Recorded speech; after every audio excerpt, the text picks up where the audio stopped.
안녕하세요. 치과의사 안원장입니다.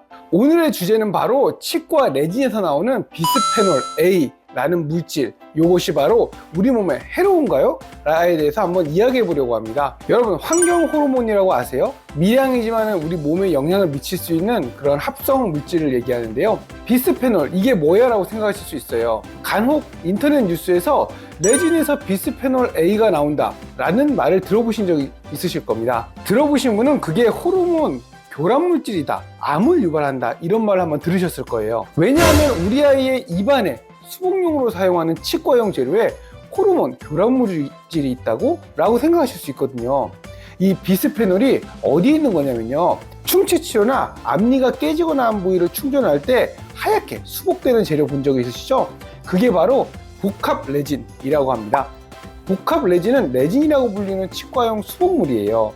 색깔도 자연스럽고 단단하면서 비교적 시술이 간편해서 치과에서 가장 많이 쓰이는 수복 재료 중 하나죠.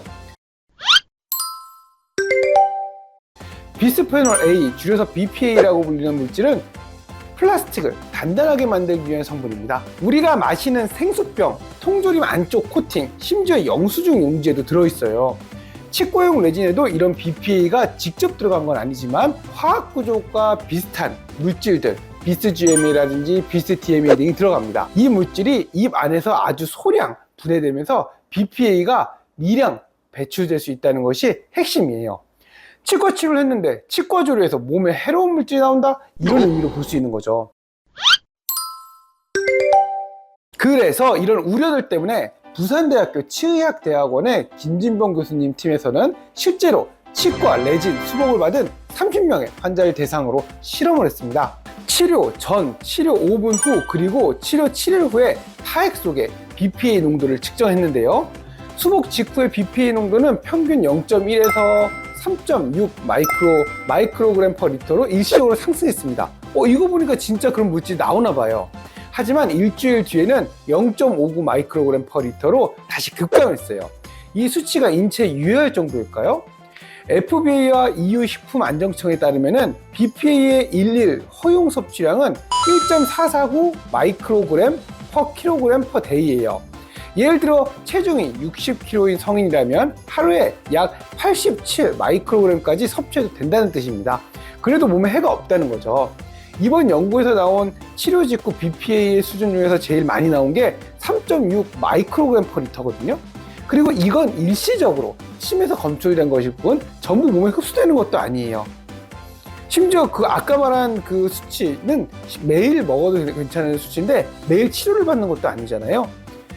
결과적으로 이 실험의 결론은 복합 레진 치료 후에 검출된 BPA의 양은 인체의 안전 기준보다 훨씬 낮고요. 치과 치료로 인한 BPA의 노출은 인체에 유해하지 않다는 것입니다. 그런데 그거 알아요? 이런 치과 재료에 대한 걱정은 이전 아말감일 때도 나왔어요. 아말감이라는 재료를 경화시키기 위해 수은을 사용하거든요. 이 수은 때문에 한동안 아말감 공포를 만드는 계기가 되기도 했습니다. 실제로 경화된 아말감은 몸에서 수은이 노출되지 않아요. 아무런 문제를 발생시키지 않는단 말이죠. 그런데 왜 수은이 들어가는 것만으로 일반인들의 공포를 유발하는 걸까요? 오래전부터 사용하던 아말감을 교체해야 하고자 한다면 이익을 얻는 건 누굴까요? 바로 치료된 이 아말감을 최근에 나온 비싼 재료로 교체하고 돈을 벌고자 하는 사람들일 거예요. 이렇게 잘못된 정보를 그럴듯하게 만들어서 대중을 호도하는 이유의 대부분은 바로 이런 특정 사람들의 이익을 위해서죠. 그렇다면 이런 레진에 대한 걱정이 왜 나오는 걸까요? 레진은 아말감으로 교체하는데 많이 사용된 재료 중에 하나예요. 그때 한창 열풍도 불고했어요. 이 치아 은색으로 된 걸 제거하려고 일부러 막 병원을 찾아다니면서 치료를 받았단 말이죠. 저도 이 이유에 대해서 한번 생각해 봤는데, 그럼에도 불구하고 레진이 위험하다는 말이 나오는 이유는 인터넷상의 일부 과장된 정보 영상이나 일부 동물 실험에서의 한 고용량 투여 실험 때문이에요. 유튜브에서는 조회수를 늘리거나 관심을 받기 위해서 공포를 유발하는 영상을 주로 제작합니다. 효과가 좋거든요. 레진에 대한 이런 잘못된 정보는 그런 영상들의 영향을 받을 수가 있어요. 공포를 조정하거나 자극적인 영상은 사람들의 주의를 끌기 쉬우니까요. 또 이런 영상이나 뉴스는 해당 물질이 몸에 해로운 것을 강조하기 위해서 매우 고용량을 동물에게 투여한 실험 결과를 보여줍니다. 하지만 사람을 대상으로 한 임상실험에서는 레진을 썼다고 해서 내분비 교란, 발생 등의 유의미한 영향은 없다는 연구들이 대부분이에요. 따라서 너무 걱정하지 않으셔도 됩니다. 그래도 불안하신 분이 있으실 수도 있어요. 이런 분들을 위한 팁도 있습니다. 일단 레진을 하고 난 다음에 폴리싱이나 그래서 부드럽게 하는 방법이 있어요. 그 치아 표면을 치료하는 과정에 있거든요. 마지막에 이 폴리싱을 잘하면 그 BPA의 배출량이 확 줄어든다고 합니다. 치과에서 이 과정을 철저히 한다면 비스페놀 A의 양을 줄일 수가 있죠. 그리고 치료 직후 물로 가글 하면 BPA의 희석에 도움이 된다고 해요. 물로 씻겨져 나가니까요.